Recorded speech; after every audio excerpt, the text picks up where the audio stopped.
ازيكم اخباركم ايه؟ معاكم صلي من قناة سني جي، والنهاردة هقدم لكم تاني فيديو لتعلم اساسيات الرسم، وهنتعلم سوا ازاي نرسم الوش. هسيبكم مع الفيديو. قبل ما نبتدي نتعلم ازاي نرسم الوش، لازم نعرف ان الوش بيترسم بنسب معينة، وانه بيحتوي على عناصر مهمة، وهي العينين والانف والاذنين والفم. والنسب دي هي اللي بتوزع العناصر دي بشكل صحيح ومناسب في الوش، وهنعرف ده مع بعض وانا بشرح في الفيديو. زي ما انتوا شايفين كده، عشان نبتدي نرسم الوش كل اللي محتاجينه كشكول طبعا، يعني يعني اقصد يعني كراسة رسم. مش مهم السمك دلوقتي، يعني انا جايباه بسمك مش فاكرة، سمك تقيل شوية، بس يعني جايباه بسمك تقيل شوية، يعني تقريبا كام 120 جرام، بس مش مشكلة خالص. ممكن تستخدم سمك خفيف أو تقيل براحتك. احنا مش هنلون، احنا يدوب بس هنعمل سكتش أو حاجة بسيطة في الرسم. وأهم حاجة طبعا القلم، يعني ده تاني أهم حاجة بعد الكشكول، هما دول أكتر اتنين، يعني حاجتين مهمين عشان نبتدي نرسم. تمام. وأستيكة طبعا عشان لو غلطنا، وعشان لو القلم محتاج يعني سنه أقل شوية، براية بس كده. دلوقتي هنبتدي نرسم. أول حاجة عشان نبتدي نرسم الوش، زي يعني ما شرحت في الوش له مكونات أساسية. أولا الوش، حدود الوش الخارجية، أو ممكن نسميها الخلفية أو الباك جراوند. تمام. اللي بفرش عليها بقى مكونات الوش بقى التانية، زي العين والمناخير والودان والبق. فمبدئيا عشان أبتدي أرسم الوش، هرسم دايرة بسيطة زي دي كده. تمام. الوش يعني بيتكون من جزئين، جزء ثابت وجزء متحرك. تمام. اللي أنا رسمته الدايرة دي ده الجزء الثابت من الوش. يعني طب تقصدي ايه بقى بالجزء المتحرك؟ خليني أرسم أهو. يعني ممكن أرسم مثلث، أو مش متحرك، ممكن نسميه المتغير أهو. ده الجزء المتغير، وده الجزء الثابت. ثابت متغير ازاي؟ احنا مش فاهمين. اوكي هفهمكم. اول حاجه ليه ده مسميه متغير؟ عشان ده المكان اللي هيتحط فيه البق. مش انتوا بتلاحظوا مثلا لو حد بيتكلم يعني بقه هنا صح في الجزء اللي تحت، فما مثلا بتتكلم يعني شكل البق بيتغير، صح؟ مش بيفضل ثابت. او مثلا لو حد اتاوب، حد زعق، حد ضحك، يعني الجزئية دي هتتغير، مش هتفضل ثابتة كده. يعني هتنزل، يعني الحتة دي هتنزل لتحت شوية وكده يعني. تمام. الجزء الثابت بقى هو الحتة دي، الحتة اللي هنا فيها العين والمناخير. دي يعني بتبقى زي ما هي وثابتة، ما بتتغيرش يعني زي اللي تحت. تحت بيطلع وبينزل. يعني مثلا هرسم لكم على جنب كده حاجة خفيفة. ادي الجزء الثابت وادي الجزء المتغير. ده لو واحد مثلا مبتسم اهو عادي. يعني ده برسم اي كلام كده عشان اوضح لكم الفكرة. تمام. وده مثلا لما ضحك، او اللي هو ابتسم ابتسامة عريضة. شايفين؟ يعني ده مكان قافل بقه، وده لما فتحه حصل ستريتش او تمدد، عشان كده ده اسمه متغير. تمام. هكتبها لكم. وده ثابت عشان الهيكل نفسه بتاع الجزئية دي فضلت ثابتة حتى ما يعني وش الشخص ضحك. لكن لما الجزء ده الشخص فيه ضحك فتغير، عم تحصل له ستريتش، يعني بقى من ده لده. ده الجزء اللي اتغير، لكن ده فضل زي ما هو. تمام. نرجع بقى تاني لرسم الوش، او زي ما اتفقنا في جزء ثابت ومتحرك. ده اول خطوة. اه ملحوظة كمان، يعني مش شرط ارسم مثلث، وشوش الناس مختلفة، وأعرفكم بعدين إن في أنواع الوش يعني بشكل مفصل. لكن ممكن نقول مثلا أهو على جنب تاني، في أهو زي وش مثلث كده. مش وش مثلث، يعني الجزئية دي مثلثة شوية، أو الدقن حاد، في ناس دقنهم حادة، في ناس بالشكل ده كده كده أهو. وشها يعني الحتة دي مستطيلة شوية، وممكن الشكل المتغير مش شرط يبقى دايرة، يعني ممكن يبقى مربع زي كده، الحتة دي كده اهو. وادي رسمت شكل تاني، الحتة دي المتغيرة ممكن تكون دائرية شوية يعني، أو يعني سموث شوية يعني ناعمة. تمام،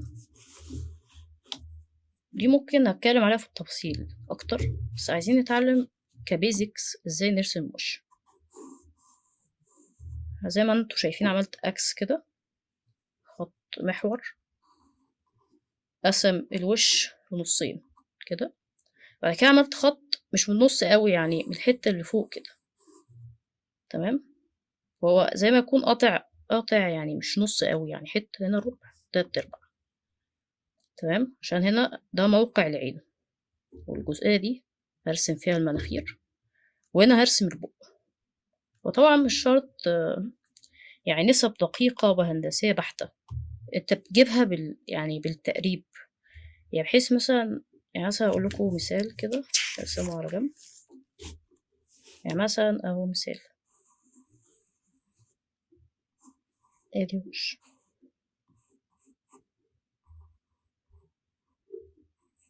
رسمتها بالتقريب بس زي ما تكون شكلها مقبول، يعني لما اشوفها احس انها مقبولة.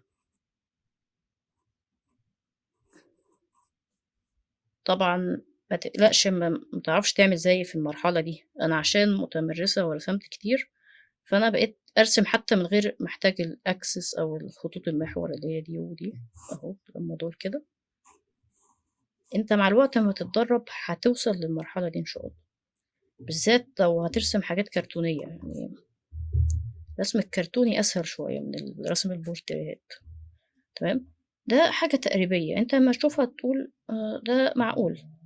تمام، يعني مثلا ما ترسمليش حاجة زي كده اهو. هنرسم وش تاني بس النسب فيه بايظة، انا مستخدمتش اي مسطرة ولا نسب دقيقة اهو. مينفعش ترسملي العين كده، والبق تحت قوي، ومناخير مثلا كبيرة كده. هي مقبولة في بعض التصاميم يعني، بس انا بقول ان في مثلا ما ينفعش اخلي مثلا العين نازلة قوي والمناخير مثلا ممكن تكون طالعة شوية مقارنة بالعين وهكذا. تمام، يعني ده زي ما أكون شرحت في أول صورة كان في نسب يعني، بس دي نسب تقريبية، مش شرط قلم مسطر، يعني مش شرط مسطرة أقصد يعني. تمام، هنا مكان المناخير اللي هو،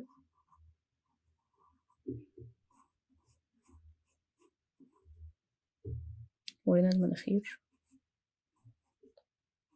متقلقوش أنا إن شاء الله بعد كده فيديوهات قادمة هقول ازاي الودن بتترسم والمناخير ما بتترسم. بس مبدئيا ده شكل المناخير، بعمل خطين هنا على جنب يبقوا يعني متوازيين على المحور ده، واعمل خط هنا خفيف، واعمل هنا كورة، خطين هنا وخطين هنا. ونفس الحكاية في الودن، نفس الحكاية أقصد يعني في خطوات الودن هرسم كده بحيث إن الأكس يبقى متقاطع معاها كده يعني. وفي الحدود اللي فوق هرسم خط تاني كده، هرسم هنا خط، وهنا هتكون هنا يعني الحواجب هنا، وهنا يعني العين كده. برسم العين كده اهو، كأنها يعني شكل معين كده.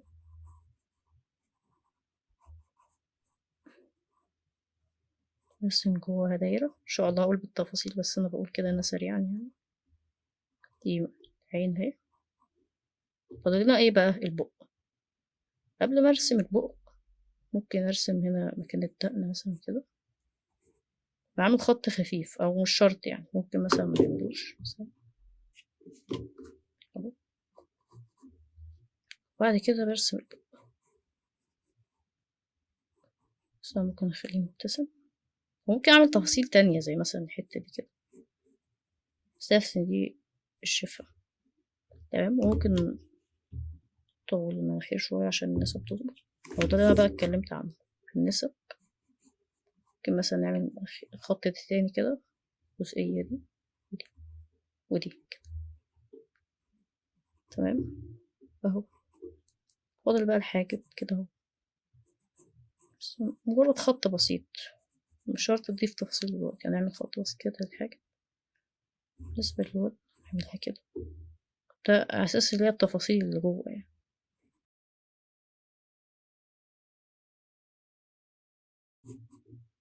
كده رسمنا الوش. طبعا في رقبة هنا كده، الرقبة دي حاجة إضافية، بس أهم حاجة نركز على مكونات الوش زي ما احنا شفنا. أو احنا زي ما اتفقنا برسم أول حاجة ايه؟ الجزء المتغير، سوري، الجزء الثابت. هنا الجزء المتغير. زي ما لاحظنا كده الجزء الثابت في عنده فين؟ العين. العين أصلا كلها موجودة عنده، كلها، كل العين والحواجب برضه طبعا موجودة هنا في الجزء الثابت اهي. ده الجزء الثابت، هنعلم عليه كده عشان تشوفوه. وهدي الجزء المتغير في البق. بق اللي هو والفم، اللي هو بقى يعني أوضاع بتتغير، يعني سواء بضحك، بزعق، بعيط، بتكلم مثلا بصوت عالي أو واطي، فالموضع هيتغير. فأصلا البق أو الفم يعني هو السبب في إن الجزء المتغير يكون متغير. زي ما لاحظنا برضو أدي المناخير أهي موجودة في جزئين. أول جزء اللي هو الحتة اللي فوق دي موجودة في الجزء الثابت، والجزء اللي تحت هنا منها ده موجود هنا في الجزء المتغير. يعني نص ليها أو نص ليها هنا، نص ليها هنا. والودن بقى يعني ما بين البنين، يعني هي في النص ما بين الجزء الثابت والمتغير. تمام. بالنسبة بقى لتفاصيل العين والبق والمناخير دي، يعني دي محتاجة ليها فيديو تاني، كل واحد فيهم له يعني محتاج كل واحد فيهم له فيديو لوحده عشان أقول لكم. بس أهم حاجة عرفنا ايه في الوش. أولا عرفنا إنه بيتكون من جزئين عشان أرسمه، الجزء الثابت والجزء المتغير أهم شايفين أهو، ده الثابت وده المتغير. تمام. والثابت يعني ممكن أخليه يا إما دايرة يا إما أهو دائرة، مربع أو مربع.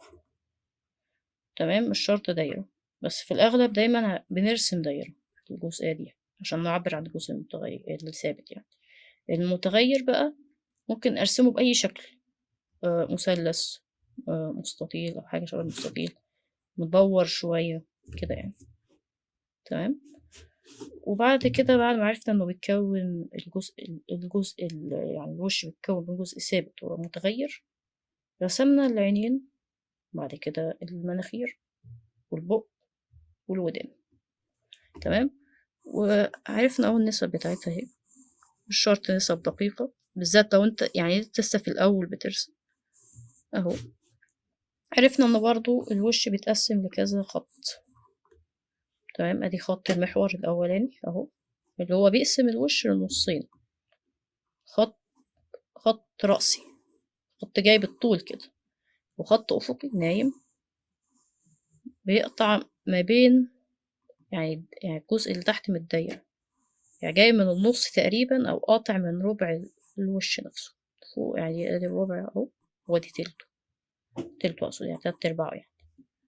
وآخر حاجة بقى يعني في خطوط موازية تانية للخط الأفقي ده، ما بينه مثلا ممكن نقول دي مثلا، أو نفترض إن ده 2 سنتي مثلا، فهيبعد ما بينه وبين كل خط والتاني 1 سنتي كده. تمام. يعني لو افترضنا إن الخط اللي في النص كده، فهيبعد ما بين الخط الأولاني اللي هو ده اللي فوق، ما بينه وبين ده الخط الأفقي الرئيسي 1 سنتي، وهنا 1 سنتي. أنا بقول افتراضا يعني بحيث إن مجموع البعد ده زائد البعد ده هيساوي 2 سنتي، ده افتراضا يعني. تمام. وعرفنا إن العين ترسم هنا في النص بين الأكس الخط اللي احنا رسمناه، وبتبقى كلها جوه الجزء المتغير ومعاه حاجب في الخط اللي فوق ده، والعين هنا في النص ما بين الخط ده والخط ده. واخر حاجة بقى الخط اللي برسم من عنده المناخير الجزئية دي كده. واخر حاجة البق يعني بيبعد شوية حاجة بسيطة عن المناخير كده. ودقن ممكن ترسمها وممكن ما ترسمهاش. المنطقة دي المفروض هنا هنضيف له شعر، بس أهم الشعر مش مهم قوي يعني في الفيديو ده، هخصص له فيديو لوحده. كده نكون وصلنا لآخر الفيديو، وأتمنى تكونوا استفدتوا بيه. كده نكون وصلنا لآخر الفيديو، أتمنى تكونوا استفدتوا بالمعلومات اللي موجودة في الفيديو. لو عجبكم الفيديو ياريت تعملوا لايك للفيديو، ولو لسه مش مشتركين ياريت تشتركوا في القناة. أشوفكم في الفيديو الجاي، يلا سلام.